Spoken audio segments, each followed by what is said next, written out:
Try decreasing carbs instead of fats. Johns Hopkins researchers linked the effects on the heart of losing weight through a low-carbohydrate diet versus a low-fat diet for 6 months each. Having the same quantity of calories, those on a low-carb diet lost an average of 10 pounds, more than those on a low-fat diet, 28.9 pounds versus 18.7 pounds. An additional benefit of the low-carb diet is that it formed a higher quality of weight loss, Stewart says. With weight loss, fat is reduced, but there is also often a loss of lean tissue, which is not desirable.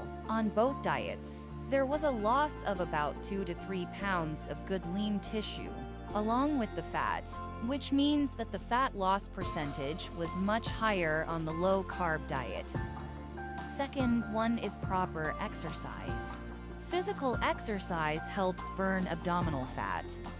One of the biggest benefits of exercise is that you get a lot of bang for your buck on body composition, Stewart says. Exercise seems to reduce belly fat in particular, because it reduces circulating levels of insulin, which would otherwise signal the body to hang on to fat and causes the liver to use up fatty acids, especially those nearby visceral fat deposits, he says.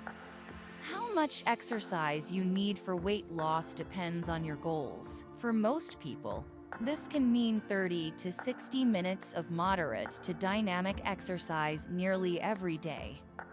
The third approach is develop a healthy eating plan, not diet. Ultimately, you need to pick a healthy eating plan you can follow, Stewart says. The benefit of a low-carb approach is that it simply comprises learning better food choices. No calorie counting is necessary. In general, a low-carb way of eating change your intake away from problem foods, those high in carbs and sugar, and without much fiber, like bread, bagels and sodas, and toward high-fiber or high-protein choices, like vegetables, beans, and healthy meats.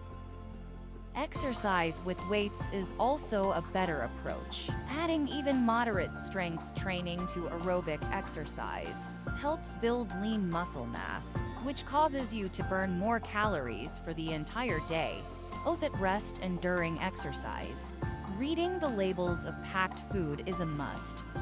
Compare and contrast brands. Some yogurts, for example, boast that they're low in fat, but they're higher in carbs and added sugars than others, Stewart says. Foods like gravy, mayonnaise, sauces, and salad dressings often contain high amounts of fat and lots of calories.